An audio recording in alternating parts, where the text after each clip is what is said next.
Jadi gini Pak Ustadz, saya suka ngebantah kedua orang tua saya. Saya suka ngelawan, sampai saya pernah minta uang sama mama saya nggak dikasih. Akhirnya saya dorong mama saya.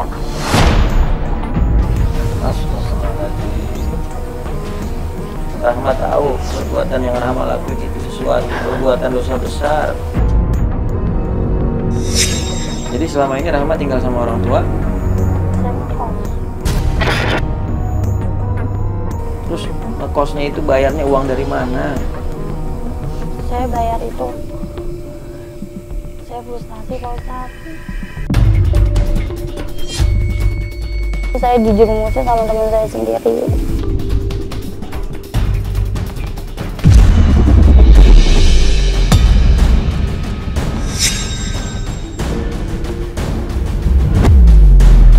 Astagfirullahaladzim. Emang kamu terjerumus dengan teman-teman kamu itu terjerumus seperti apa yang dimaksud? Ngejurumusin saya biar saya jalan sama orang yang lebih tua dari saya dapat duit.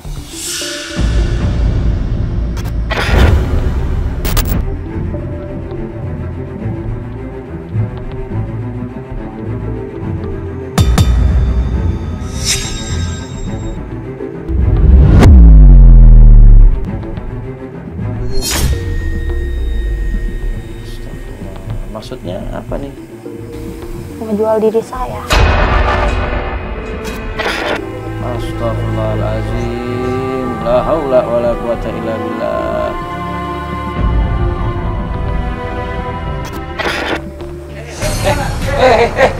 Anak. Tolong.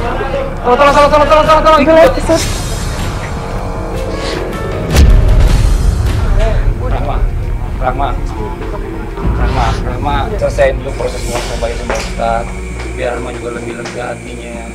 Saya malu Bang, saya malu. Rahma nggak usah malu. Mudah-mudahan ini bisa jadi contoh buat teman-teman yang ada di luar sana yang sekarang belum mau juga mengakui seperti Rahma.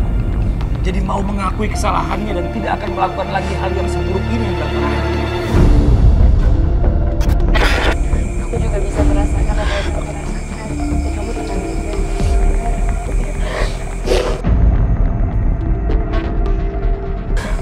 Kita jadi ya? Oh ya. Mau sabar. Ya, bawa marah nggak ya? Ayo teman-teman.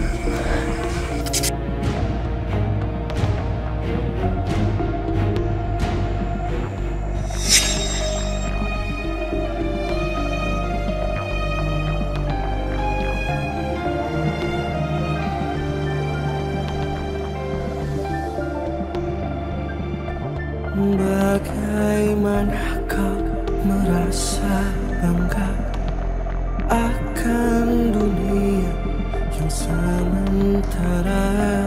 Bagaimanakah bila semua Allahu Akbar.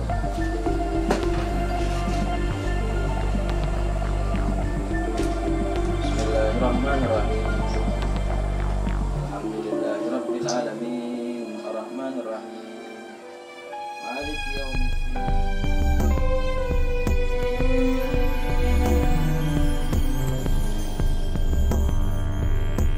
Bagaimanakah bila saatnya Assalamualaikum waktu warahmatullahi terhenti tak kau Assalamualaikum.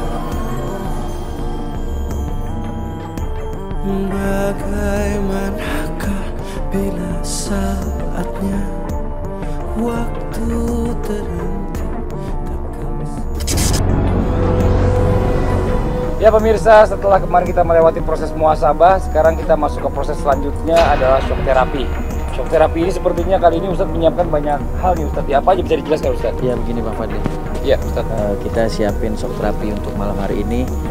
Ada perumpamaan ibroh daripada azab ataupun hukuman bagi pezina, baik laki-laki atau perempuan di dunia.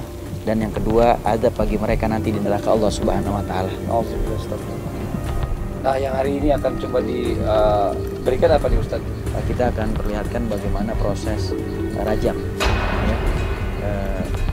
ketika seseorang yang melakukan perzinahan kita rajam, kita lempari batu kecil ya sampai dia meninggal dunia. Sebagaimana di dalam Al-Qur'an surah An-Nur Allah Subhanahu wa taala berfirman, "Wazaniyatu wazani fajlidu kulla wahidin minhuma mi'atu jaldah." Sesungguhnya ketika ada perempuan dan laki-laki melakukan perzinahan, maka hendaklah dijaldah bagi mereka keduanya dengan 100 kecutan. Dan untuk azab di neraka, di dalam berbagai hadis Rasulullah SAW menjelaskan bahwa ada orang-orang yang berzina nanti di neraka mereka akan dipanggang di dalam api neraka. Dan dalam sebagian riwayat lagi dikatakan bahwa dia akan ditusuk dengan besi panas. Nah, sekarang mungkin untuk lebih jelasnya lagi, mungkin bisa disimulasikan aja Ustadz. Ya, coba tolong dibantu bawa. Ya.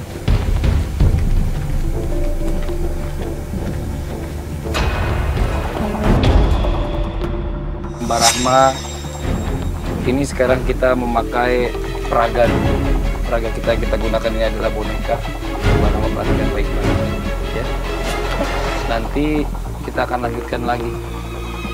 Peraganya bukan boneka, tapi peraganya nanti adalah parang.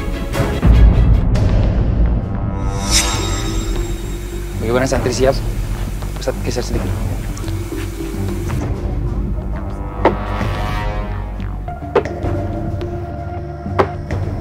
Allah.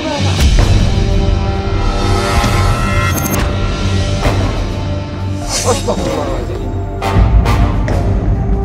Nah sekarang Mbak Rahma, tolong diantar Mbak sini.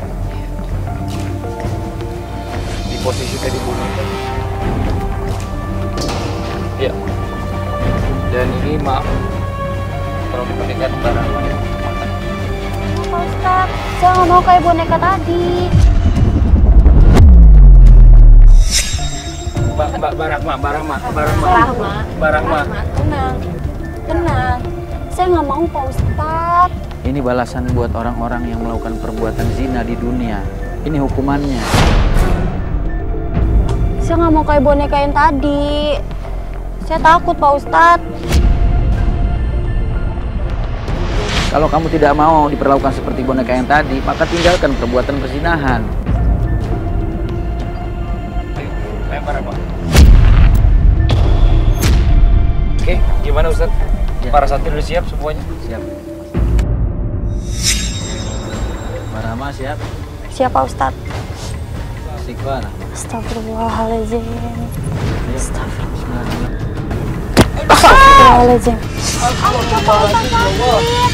Ampun Pak Ustadz. Udah Pak Ustadz jangan sakit. Minta maaf sama Allah. Astagfirullahaladzim. Istighfar. Astagfirullahaladzim. Istighfar. Sakit. Banyak-banyak sama Allah. Mbak Rahma buka mata Mbak. Sakit gak tadi? Sakit. Tolong Mbak Hana dibuka. Dibantu buka. Tomat yang sudah direbus yang lembek Mbak. Bagaimana dengan batu?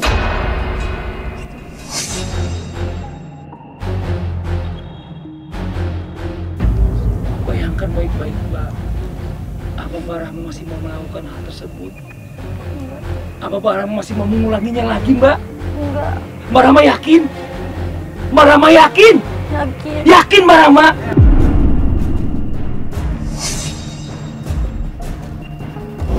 Ustaz, Ya, Pak.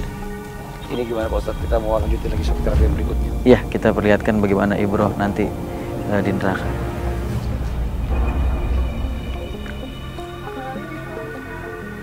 Ini perumpamaan buat orang-orang yang melakukan perzinahan, yang nanti adabnya di neraka seperti ini. Tadi seperti yang saya terangkan, bahwasanya orang-orang yang dia melakukan perbuatan zina di dunia, ketika mereka tidak mendapatkan hukuman di dunia, maka nanti dia akan mendapatkan adab di nerakanya Allah Subhanahu wa taala kalau mereka tidak bertobat kepada Allah taubatan nasuha. Kecuali orang-orang yang bertobat kepada Allah Subhanahu wa taala taubatan nasuha, maka mereka akan mendapatkan ampun daripada adabnya Allah Subhanahu wa taala di neraka.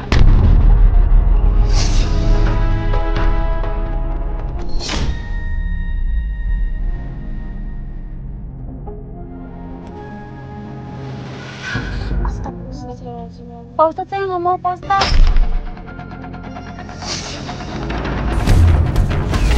Astagfirullahaladzim, ya Allah. Pak Ustadz, udah Pak Ustadz, saya takut. Oke, Mbak Rama siap ya? Ini mau ditusuk Mbak Rama. Enggak, saya nggak mau, Kalau dipegangin aja udah. Enggak, saya nggak mau, Mbak. Saya nggak mau. Rama, sabar. Kasih dipegangin aja, Saya nggak mau, dipegangin aja. Pak Ustadz, saya takut. Pasti sakit rasanya, saya nggak bisa ngebayangin. Makanya mulai dari sekarang Mbak Rahma harus bertobat kepada Allah Subhanahu wa taala, taubatan nasuha. Karena syarat daripada taubatan nasuha itu yang pertama harus menyesali perbuatan dosa yang kita lakukan. Yang kedua, meninggalkan perbuatan dosa itu untuk selamanya. Yang ketiga, berjanji untuk tidak kembali kepada perbuatan dosa tersebut. Kalau dosa itu berkaitan dengan hak orang lain, maka kita harus meminta ridho dan maafnya. Dan ini adalah kesalahan yang besar, termasuk perbuatan yang diharamkan oleh Allah Subhanahu wa taala, termasuk daripada dosa besar. Udah cukup, Pak Ustadz, saya mau taubat, Pak Ustadz. Saya nggak mau ngulangin lagi. Saya mohon ampun, ya Allah.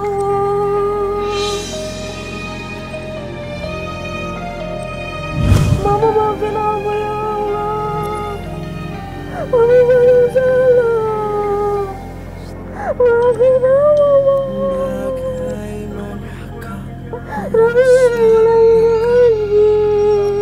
Ya Allah, maafin ya Allah. Bagaimanakah bila semua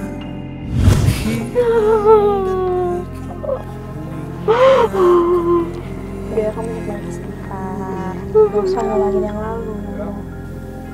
Fadli, kayaknya biar Mbak Rahma dibawa istirahat dulu aja. Oke, Ustaz. Oke, ya Mbak Ana, dibawa istirahat dulu aja. Baik, Ustaz. Ya, sebentar lewat proses berikut.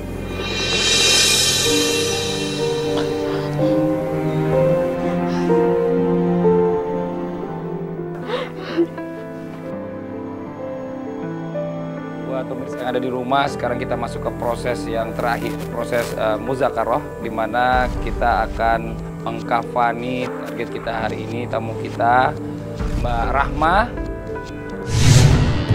Sudah siap Mbak Rahma? Oke, Mbak Rahma sekarang diposisikan, kepalanya masuk ke sini. Ayo silakan Mbak. Di atas, dibantu Mbak.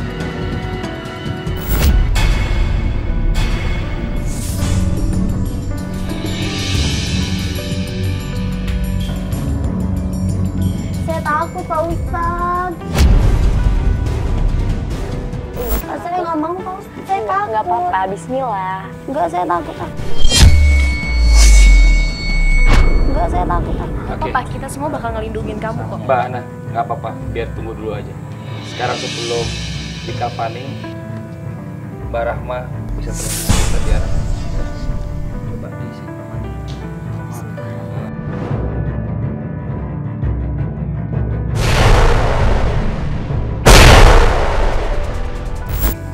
Saya nggak mau.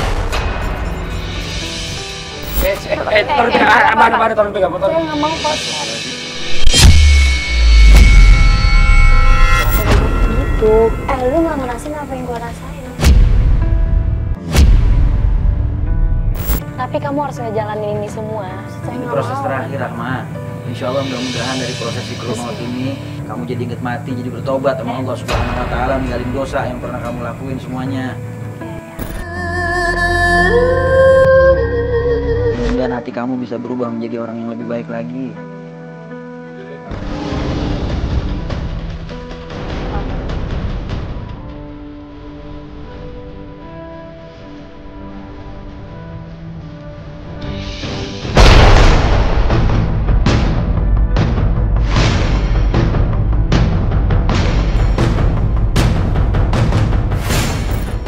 Takut, Pak Ustadz. Takut. Kamu banyak-banyak doa.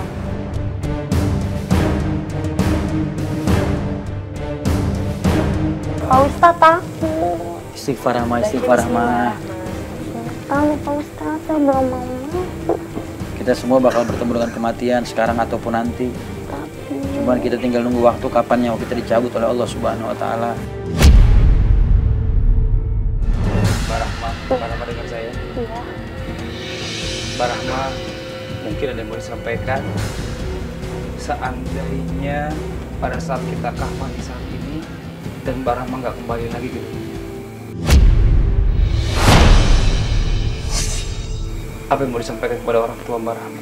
Saya mau minta maaf. Saya belum bisa bahagiain orang tua saya.